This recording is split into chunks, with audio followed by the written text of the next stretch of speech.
Slow living, सुशेगात जगणं, living in accordance with natural flow of life. माणसाच्या विकासाचा वेग हा निसर्गातल्या बदलांशी सुसंगत असायला हवा. लहानपणी एक कविता होती, वाटते सानुली मंद जुळू कमी व्हावे, घेईल ओढ मन तिकडे स्वैर झुकावे. जशी झाडं वाढतात, जसे झरे वाहतात, नद्या वाहतात, जसा सूर्य उगवतो, जसं हे ऋतूचं चक्र अगदी संथ गतीने चालत असतं, त्याच पद्धतीने माणसाच्या जगण्याचाही वेग असाच शांत सुशेगातपणे असायला हवा. आणि हे निसर्गातले बदल, छोट्या छोट्या गोष्टी ऑब्झर्व करत माणसानं त्याचं जगणं आनंदाने या निसर्गातल्या गोष्टींनी समृद्ध करायला हवं. Slowing down and living in the harmony with the nature. एका सायंटिफिक रिसर्चमध्ये हे प्रूव्ह झालं आहे की बायोडायव्हर्सिटीमध्ये राहणारी माणसं, निसर्गाच्या सोबत राहून निसर्गाचं संगीत ऐकणारी, गाणारी माणसं ही जास्त आनंदी असतात. या अशा मातीच्या मांगरात जेव्हा आम्ही राहतो तेव्हा आमची जी सकाळ आहे इथली, ती मलबार व्हिस्लिंग थ्रश नावाच्या एका पक्षाच्या मधुर संगीताने होते आणि इथली संध्याकाळ बार्बेट म्हणजे तांबट पक्षाच्या त्या सुंदर आवाजाने होते. हे जे मी सांगतोय, दाखवतो, हे आपलं सगळ्यांचं जगणं होतं काही वर्षांपूर्वी. पण फेक मोटिवेशन्स, खोटी स्वप्न दाखवून आपल्याला आपल्याच मातीपासून तोडून मायेच्या जाळ्यात ओढलं जात आहे.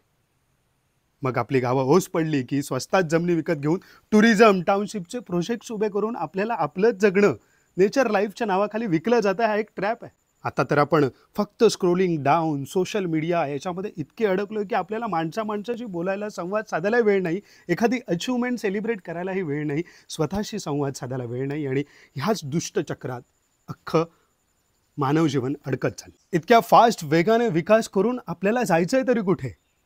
नेमकं आपण कशाच्या मागे धावतो आहोत?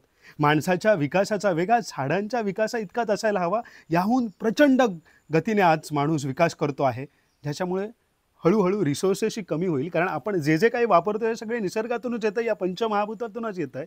ते हळूहळू संपायला सुरुवात होतं आहे, क्लायमेट चेंज होते आणि याचे इम्पॅक्ट आत्ता जाणवायला लागलेत.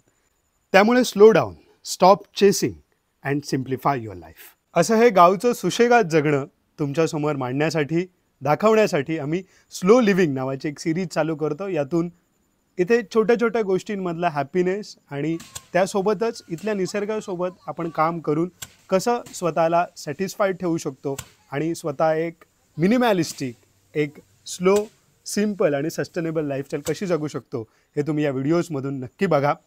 तर आजची रम्य सकाळ आपण अनुभवतो आहोत या मातीच्या मांगरातून. नुकताच आपल्या दोन्ही गायींनी गोठ्यामध्ये वासरांना जन्म दिला आहे या मागच्या एका महिन्यात.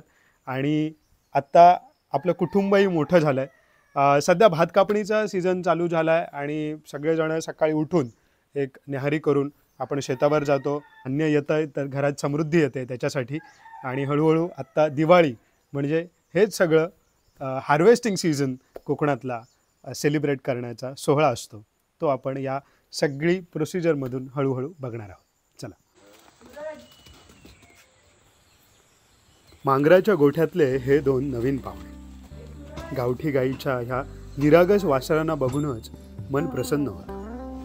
आज भात कापणीचा शेवटचा दिवस आहे. सगळ्यात आधी तर वासरांना गोठ्यात सोडलंय. गाईच्या ओढीनं व्याकुळ झालेली वासरं दूध प्यायला लागली. सर्वकण डोळ्यासमोरून बालपण उभं राहिलं. रानपात वहिनी आमच्यासाठी भाकरी भाजत होती.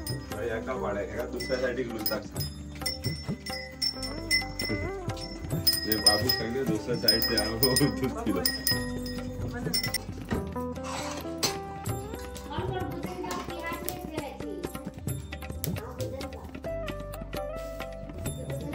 गावठी गाईचं ताजं दही आणि भाकरी अशी पोटभर न्याहारी करून भात कापायला आम्ही सगळेजण.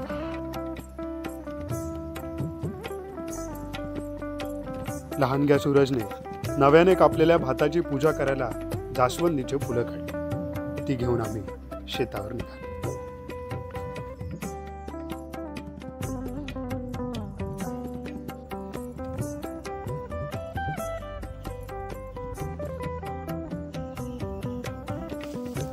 बायकांनी शेवटच्या कुणग्यातील सरल्याची पूजा केली, फुले वाहिली, भूमातेचे आशीर्वाद केले. बऱ्यापैकी भात कापून झालं होतं, आता झोडणीच बाकी होती.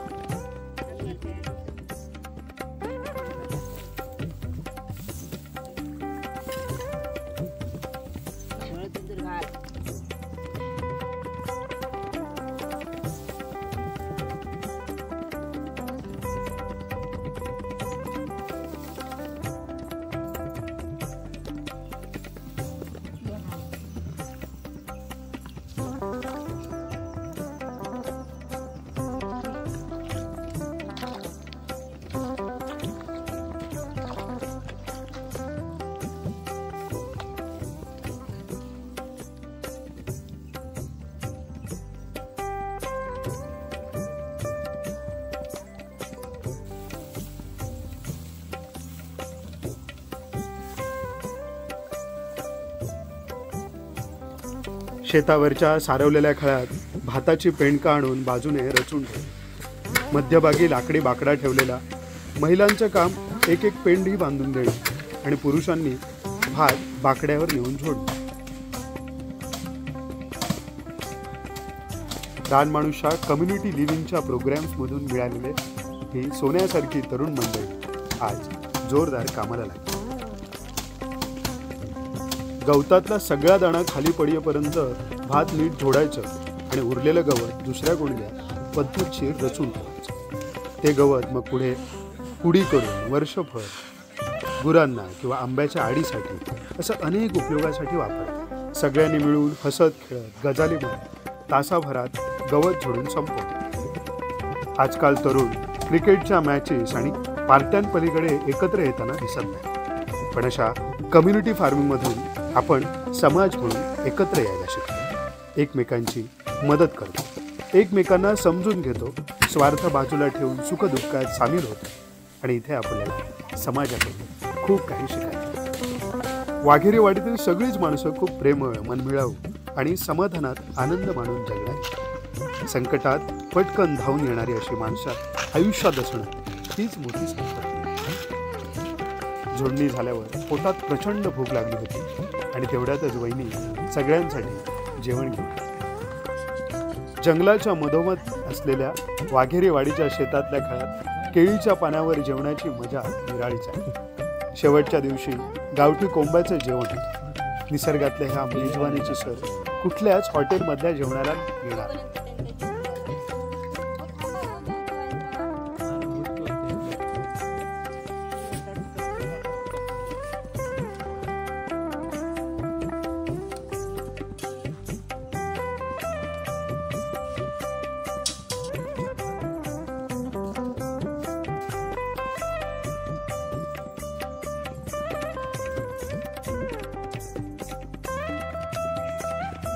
जेवण झाल्यावर सगळेच जण अंग ताणून सुशेगात पडले.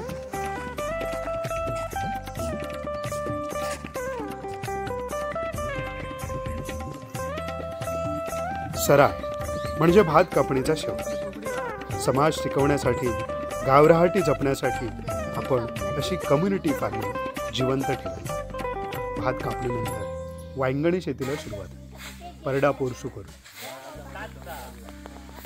निसर्गाच्या फील्डवर काम करण्याची एक वेगळीच मजा आहे.